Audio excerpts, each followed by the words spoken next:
Hoje com o pastor Joseph Prince. Vamos logo à palavra, Salmo 78. E choveram sobre eles o maná para comerem, e lhes dera do trigo do céu. O homem comeu o pão dos anjos. Ele lhes mandou comida a fartar. Eu amo essa frase, o homem comeu comida dos anjos. Mas olha, comida dos anjos não é uma palavra precisa do hebraico aqui. No hebraico está Gebrim, não Melekite, que seria a palavra para anjos. No hebraico a palavra para anjos é diferente. Então é outra palavra aqui. E a tradução de Young diz comida dos poderosos. Não comida dos anjos, mas eles comeram comida dos poderosos. Deus quer te alimentar e a palavra de Deus diz que ele alimentou os filhos de Israel com a comida dos poderosos. E o que era? Maná do céu. Maná e trigo do céu.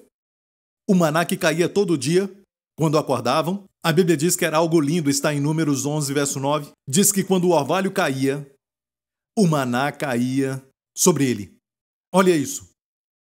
E quando o orvalho descia de noite sobre o arraial, o maná descia sobre ele. Noite feliz. Quando chegava a noite, Jesus nasceu à noite. Quando o orvalho caía, o favor de Deus é como orvalho. O maná não caía no chão, caía sobre o orvalho, fresco. Não ficava sujo, não caía no chão, caía sobre o orvalho. O orvalho é o favor de Deus, é uma figura de Jesus. O maná que desceu do céu. Lembra o que Jesus falou? Seus pais comeram maná, falou aos filhos de Israel. Os seus pais comeram maná e morreram. Mas eu sou o pão vivo que desceu do céu. Aquele que comer de mim nunca morrerá. Agora, pense nisso. De que morte ele estava falando? Primeiramente, ele falou a eles, os seus pais comeram maná no deserto. Mas morreram? Como morreram? Morreram fisicamente. Isso é muito óbvio. Mas ele disse, eu sou o pão vivo que desceu do céu. E aquele que comer de mim nunca morrerá. Nunca morrerá. Uau! E mais tarde ele usou uma palavra dizendo que aquele, no grego, aquele que mastigar a minha carne e beber do meu sangue. Se você não mastigar a minha carne e beber do meu sangue, não terá vida. Isso é muito estranho. Muitas pessoas usam essa passagem para falar sobre crer em Jesus, mas Jesus foi muito específico. Ele estava falando sobre comer do seu corpo e beber do seu sangue. Eu acho que estamos perdendo algo aqui, sim. Você não nasce de novo tomando Santa Ceia, mas recebe sua vida toda vez que participa. Sua vida de vitória, sua vida real, vida livre de doenças. Sempre que participa, a vida da carne está no sangue. Amém? E essa vida está disponível para você e eu. Pela Santa Ceia. A queda do homem aconteceu quando ele comeu. Se Adão não tivesse comido, estaríamos ainda no paraíso, no jardim do Éden. O homem estaria desfrutando plena liberdade, liberdade de doenças, liberdade de envelhecer, de tudo mais. O homem iria desfrutar a presença do Senhor como quando Deus andava todo dia com Adão e Eva. E tudo isso aconteceu, essa queda, envelhecer, doenças, morte, tudo aconteceu quando Adão comeu, só no ato de comer. Eu creio que Deus ordenou que também pelo ato de comer, podemos voltar. Amém? Isso não é nascer de novo. Você nasce de novo colocando a sua fé em Jesus Cristo. Mas as consequências da queda, morte, fraqueza, depressão e também toda maldição que vemos no mundo hoje, e morte finalmente, esses efeitos podemos cancelar comendo a Santa Ceia. Eu realmente creio. Eu creio nisso. A igreja primitiva comia de casa em casa, em casa, em casa. Já leu isso? Imagina eu indo na sua casa. De repente chego na sua casa. Certo? Vamos participar da Santa Ceia, eu dou essa ideia. Agora, se eu tomo Santa Ceia na sua casa e depois eu vou para a casa do pastor Lawrence, ok? Depois. Tomei Santa Ceia na sua casa. Eu parti o pão, como eles falavam na igreja primitiva. Agora eu vou comer na casa do pastor Lawrence. Depois do pastor Lawrence, nós vamos para outra casa. Depois, vamos para a casa da irmã Jennifer. Seja o que for, todos os dias eles iam de casa em casa, partiam pão. E você sabe que nós acabamos de fazer e não precisamos fazer de novo? De casa em casa, eu creio que uma vez por dia já basta. Mas olha como isso é radical. E pensamos que nós somos radicais. Em somente um dia, eles partiam pão muitas vezes. Amém? Eu creio que quanto mais você come, mais forte você fica. Quanto mais você come, mais saudável ficará. Quanto mais você come, mais jovem ficará. É a fonte da juventude, amém? Amém? Eu creio de coração. Obrigado, Jesus. E eu sinto que tem pessoas aqui que estão desesperadas. Você orou e já pediu para Deus, mas Deus tem os seus caminhos, os caminhos que Ele mesmo ordenou. Como a sua esposa, tem uma linguagem do amor. Amém? Você tem que aprender essa linguagem. Você não compra, sabe, um eletrodoméstico no seu aniversário. Amém? Você diz, eu te amo tanto, sabe, eu comprei isso. Mas isso fala de nenhum romance, mas trabalho. Você aprende sua linguagem. Se ela não gosta de rosas, algumas mulheres não gostam de rosas. Amém? O que ela gosta? Uma noite romântica, à luz de vela. Então faça. Mas você não pensa em si mesmo, você pensa na outra pessoa. O mesmo com Deus. A linguagem do amor de Deus é participarmos da Santa Ceia. Porque quando você faz isso, é em memória dele. Imagina alguém te falar, você pode fazer isso por mim de vez em quando? Por favor, você pode, depois que eu sair, cuide dessa planta que eu gosto tanto, rega ela sempre. Faz isso em memória de mim. Você faria? Ah, ele foi embora e ele só deu uma ordenança. Olha, se você ama a pessoa, você não vai pensar que é uma ordem. Amém?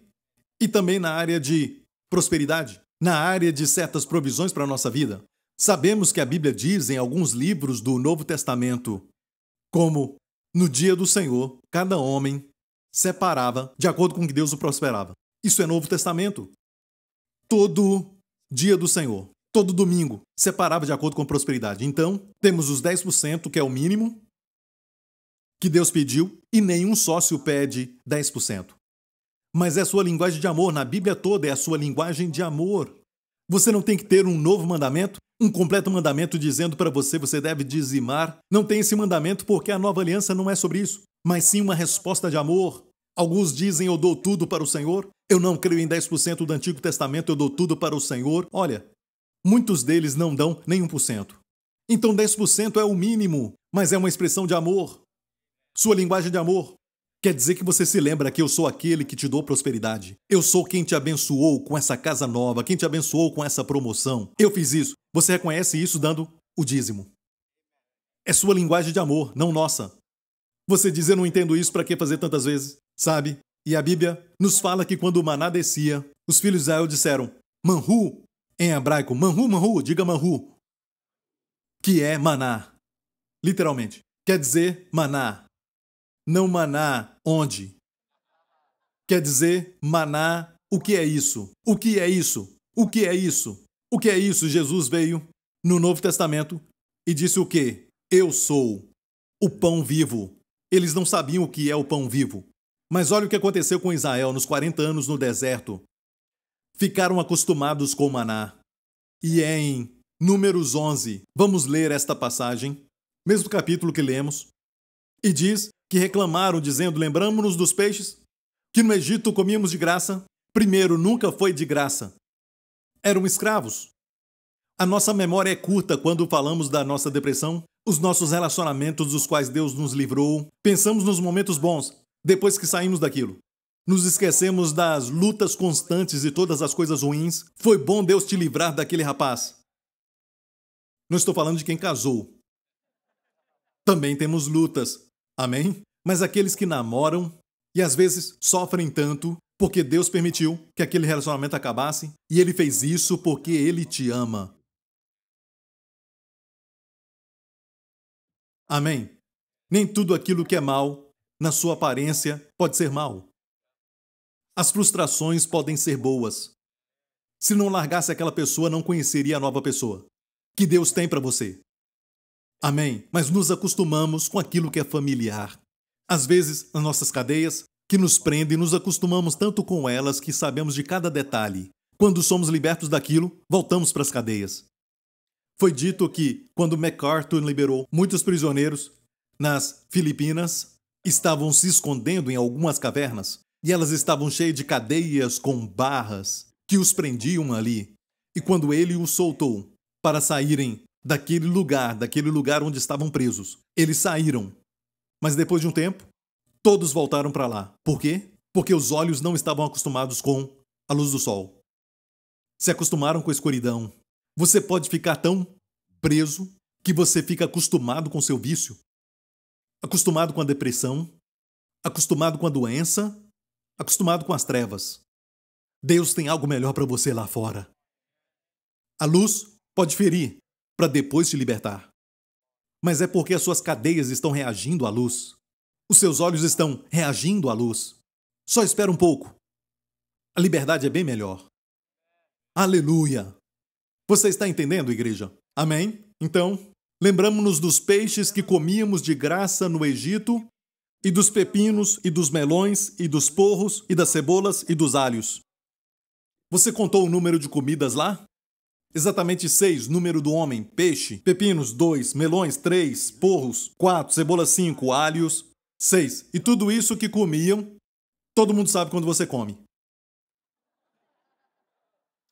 Você chega perto de alguém e todo mundo sabe que você comeu. Então, como filhos de Deus, se comermos algumas outras coisas, além da palavra de Deus e Cristo na palavra, não estamos ouvindo mensagens que revelam a Cristo, porque Ele é o verdadeiro pão vivo.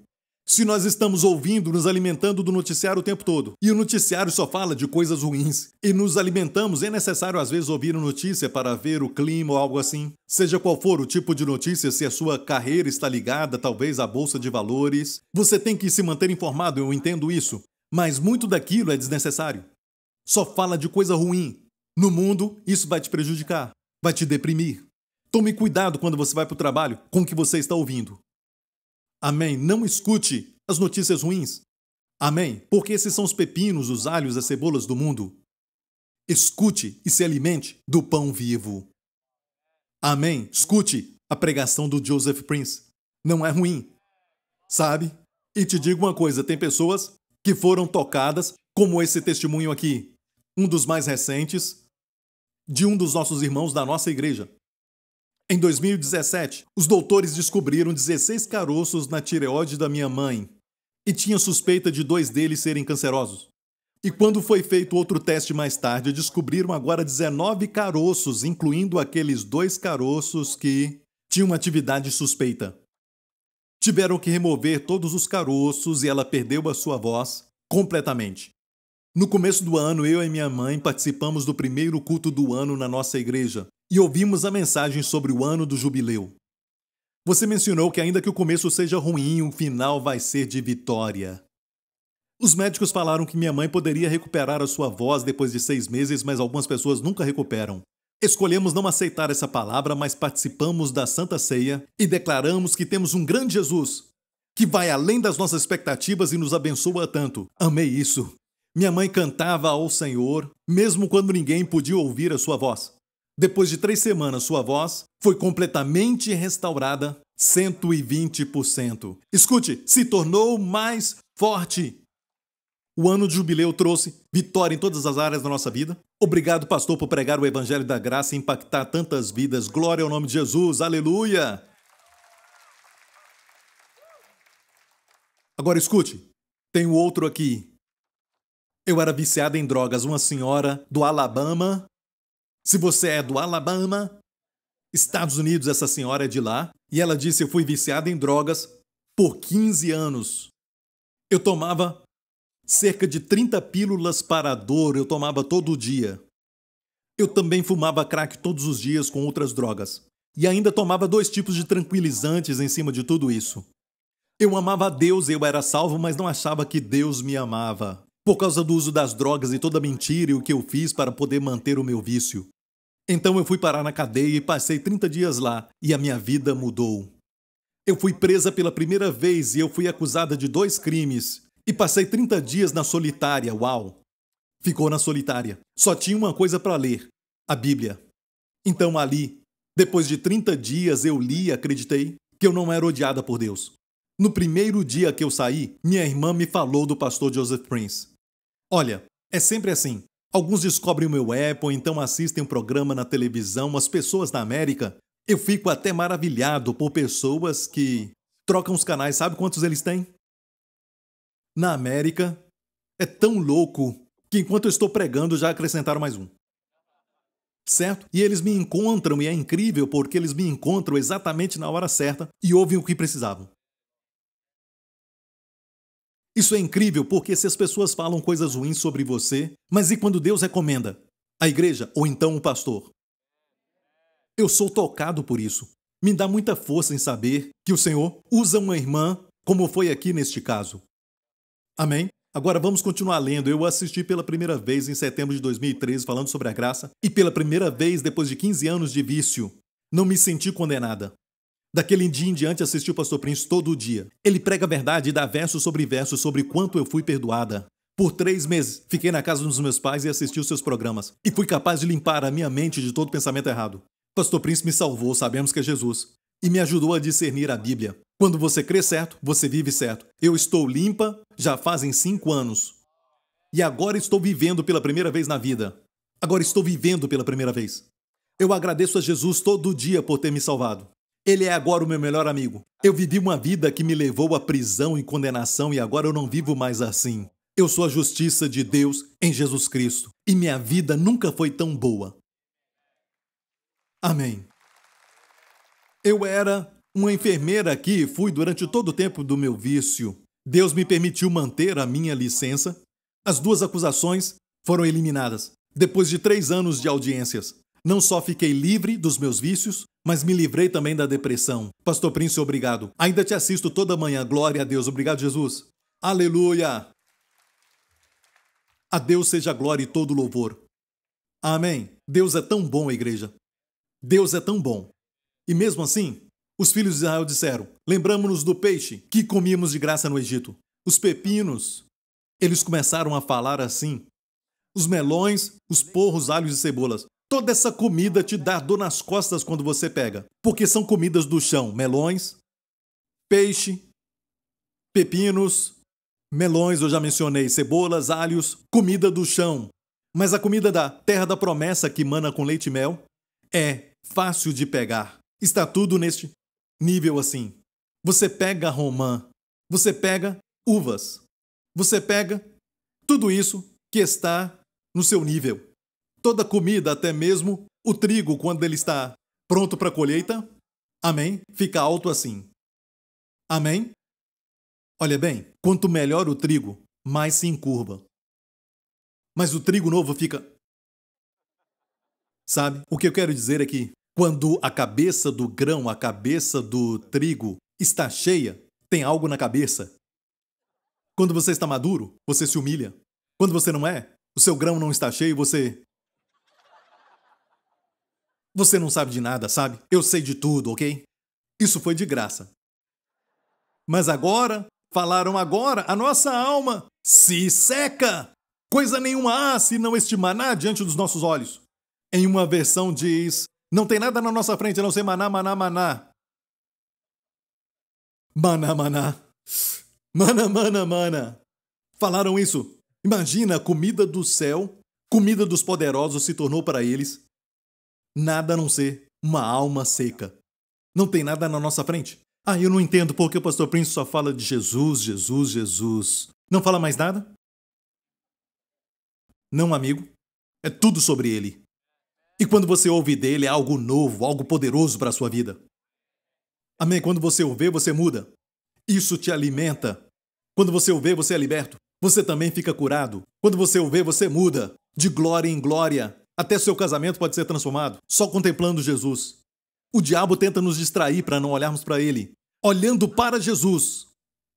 O autor e consumador da fé. Tirando os olhos até dos heróis da fé de Hebreus 11. Pela fé Abraão, pela fé Moisés, pela fé Josué, pela fé. Tire os olhos deles, o próximo capítulo diz, olhando para Jesus. Olhando para Jesus. Todos erraram, Jesus nunca.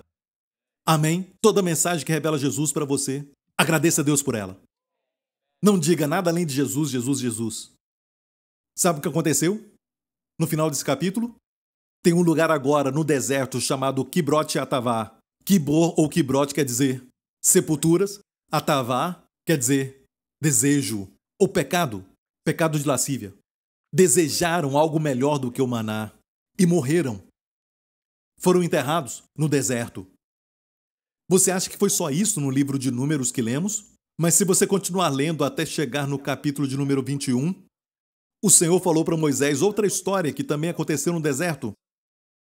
Um capítulo anterior, mesmo livro, e aqui temos a peregrinação, e então aqui, Deus então teve que falar para Moisés: faze-te uma serpente ardente e põe-na sobre uma haste. E será que viverá todo o que, tendo sido picado, olhe para ela.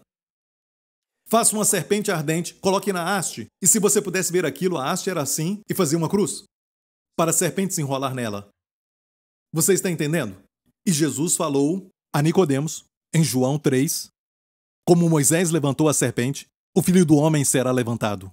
Ele é a serpente ardente, a serpente de bronze, que foi feita por Moisés. Eu digo Moisés porque Deus o instruiu para fazê-lo como uma cruz, como uma figura daquilo que viria, quando Jesus morreria na cruz. E quem olhar para ele, viverá. Não importa como você olha, com olhos azuis, marrons, não importa nada disso. Não são os olhos, mas é ele. Não fique olhando os sintomas, não fique olhando para as trevas, não fique olhando para as dores, não fique olhando para a perda, mas olhe para o seu poder. Amém? Olhe somente para ele. Posso ouvir um amém? E quem olhava vivia. Alguns olhavam para a picada da serpente, mas por que tudo isso aconteceu com eles?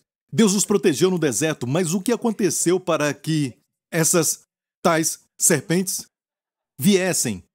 Amém? O deserto sempre tem serpentes. Eram serpentes ardentes. Ou seja, quando picavam, sentiam fogo nas suas veias. Eram serpentes ardentes, venenosas. E estavam sempre lá no deserto, mas não os feriam até acontecer algo. Vamos ler de novo alguns versos neste mesmo capítulo, versos antes. E o povo falou contra Deus e contra Moisés: por que nos fizeste subir do Egito para que morrêssemos neste deserto? Pois aqui nem pão, nem água há. A nossa alma tem fastio deste pão vil. Então o Senhor mandou entre o povo serpentes ardentes que picaram o povo e morreu muita gente em Israel. Estou te mostrando isto porque tudo isso aconteceu como exemplo para nós. Podemos aprender que Jesus na cruz, a serpente ardente na cruz é uma figura de quê? Cura. Certo? Sim, salvação, mas também cura. Ok? Jesus na cruz. Amém, a serpente na haste. Alguns dizem hoje que o símbolo da medicina, a serpente na cruz, vem do ocultismo, mas é interessante porque existe uma haste e então a serpente. O símbolo da medicina. Amém? Foram picados pelas serpentes e o segredo era olhar para a cruz. Na verdade, o maná que eles comiam também era Jesus. Um tipo de Cristo. Eles deviam comer e não reclamar disso. Ficariam saudáveis. E as serpentes? Ficariam longe. Tem muitas serpentes no mundo. Serpentes que querem te picar. Querem te picar com enfermidades. Querem te picar com aquela doença. Aquela outra doença também. Não me importa quantas doenças existem no mundo. Você faz exame de sangue, exame de sangue, exame de sangue. Isso nunca basta. Até um exame bem detalhado, 4, 5 meses passam rápido. Aí a sua mente fala de novo: você precisa fazer outro exame. Não estou falando para não fazer. Só estou te falando que tem muitas enfermidades lá fora. Você vai colocar o seu foco em tudo isso? Você vai colocar o foco nos pepinos, nos alhos e tentar comer isso? Ou olhar só para Jesus? Como a resposta, não importa o que você está passando, Jesus é a resposta.